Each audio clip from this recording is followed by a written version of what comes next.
Então, Bora, vamos começar? Vamos começar essa batida. Agora vai ser sério, tá, doutor? Pode Legal, ficar tranquilo que a gente vai deixar o momento sério agora. Sério, hein, Tadeu? Eu preciso ler porque a pergunta é grande. Não tem problema, mas seja sério, tá? Tá, vá. Então vamos lá. Deixa eu tossir. Doutor, vamos lá. É. Muitas pessoas têm medo da cirurgia na coluna, porque acreditam que isso será que as pessoas vão sair de lá com uma cadeira de roda. Como neurocirurgião, o que você tem a dizer sobre esse mito? E o que mudou nos procedimentos atuais que tornam a cirurgia na coluna mais segura? Falei bonito? Tá, é isso aí.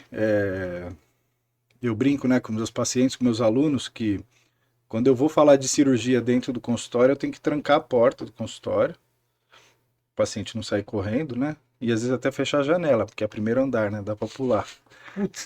Sério? Porque assim, não, é brincadeira à parte. Existe um conceito de cirurgia de coluna, que a cirurgia de coluna é mutilante, que a cirurgia de coluna vai deixar o paciente numa cadeira de rodas, vai deixar o paciente deitado numa cama recuperando por não sei quantos meses. Só que o que é isso? A cirurgia de coluna ela pode ser muito bem sucedida. A cirurgia de coluna muda a vida de um paciente, de uma pessoa. Sim. Ela pode ser muito bem sucedida, pode resolver o problema dela. Agora, se ela não tiver uma indicação boa ou acontecer alguma tragédia, realmente vai mudar para o mal, né? Entendi.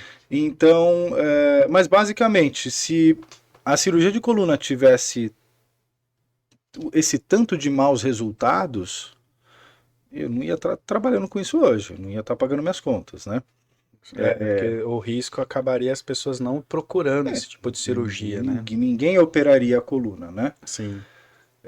E é muito complexo. Cirurgia de coluna envolve vários fatores que podem estar causando a dor. Às vezes o paciente tem alguma alteração no exame, Sim. mas não é ele que está sendo sintomático. Enfim, acontece complexo. também? Sim. Você vê a coluna toda torta, mas a dor dela não é porque aquilo tá torto. Sim, sim. Tem algumas coisas que a gente tem que excluir quando a gente fala de Tá. dor, né? A gente não pode fazer medicina só olhando para um exame, né?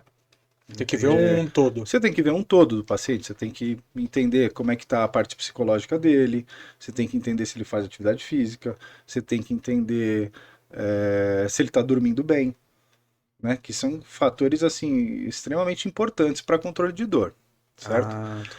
E Na enfim, verdade, você faz um estudo do dia a dia da pessoa. você precisa abranger tudo. Por quê? Eu vou falar para vocês um estudo muito legal que foi feito. O que os caras fizeram? Eles pensaram diferente, né? Geralmente, quando a gente vai fazer um trabalho científico, a gente coloca o nosso grupo de pacientes, né? Certo. É o nosso grupo que a gente está estudando. Esses caras fizeram diferente. Eles resolveram fazer o seguinte: pegar pessoas que não tinham problema na coluna, ninguém tinha dor na coluna. Tá. Então pegaram essas pessoas de 20 a 80 anos e colocaram todo mundo para fazer ressonância magnética da coluna. E o que apareceu? Tinha 20, 40, 60 e 80 anos. Na faixa etária de 20 anos, 30% dessas pessoas de 20 anos que não tinham dor na coluna apresentavam hérnia de disco na ressonância. E não sentia nada. Assintomáticos. Entendi. Se a gente passar para 40 anos, 50% dessas pessoas com 40 anos tinham alguma herniação na coluna e ninguém assintomático. Dá mais com 50.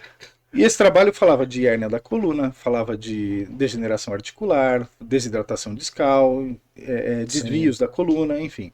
E quando você vai subindo as faixas etárias, o cara de 60 anos, os vozinhos de 80 anos, eles têm tudo no exame.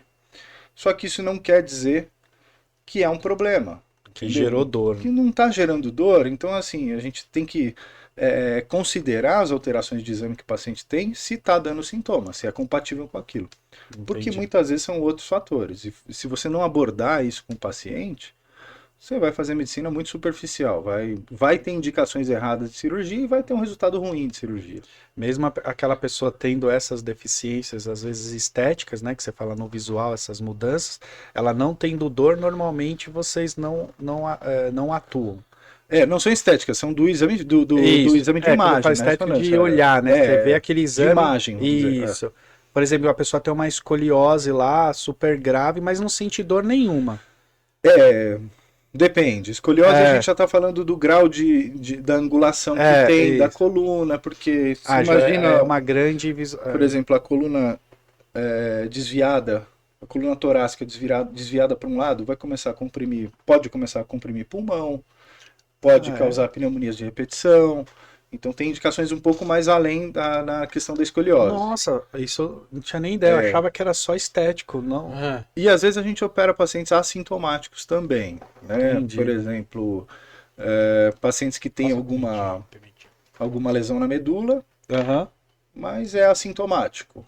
Então indica-se cirurgia como uma proteção para o paciente, entendeu? Porque o risco dele... Depois. O risco dele ter um acidente e ter um comprometimento é maior do que o risco cirúrgico. Então tem muita coisa detalhada aí. Tem. Não é tão simples assim. É legal falar com o médico, né, cara? Você vai lembrando das coisas, vai perguntando, né? E é de graça. Tô perguntando aqui, ó, porque a consulta deve ser caríssima. Ortoneuro, ó, obrigado.